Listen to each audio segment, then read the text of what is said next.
Åben aften i familiekonstellationer. Det er en aften, hvor vi kigger på familiemønstre, både de mønstre, der er gode, men i høj grad også de mønstre, som giver store forviklinger i familien. Lad mig give et eksempel. Her har vi en kvinde. Hun er mor.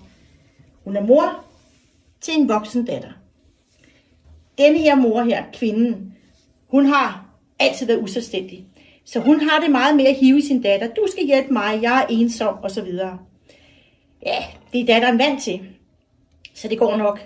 Men så får hun en kæreste, hun gifter sig med ham, og mor bliver stadigvæk ved med at hive i hende. På et tidspunkt så får de to mennesker, de får et par børn. Det er en dreng, og det er en pige, en søn og en datter. Stadigvæk hiver mor. Så nu er denne her voksne datter i et stort dilemma. Skal jeg være der for mor? Skal jeg være der for mine børn? Eller skal jeg være der for min mand? Hun farer rundt. Og ham her, han ved ikke, hvordan han er en del af alt det. Så han kan lige så godt blive skilt. Så nu står hun der, og igen skal være der for mor og børn.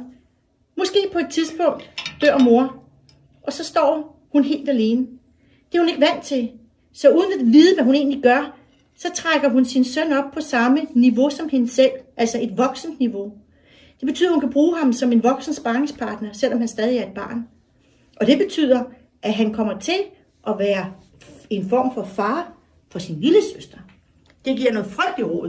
Det er nogle ting, vi kigger på den aften. Vi bruger selvfølgelig ikke dukkerne, men vi bruger jer, der er kommet. Det er til at se jer.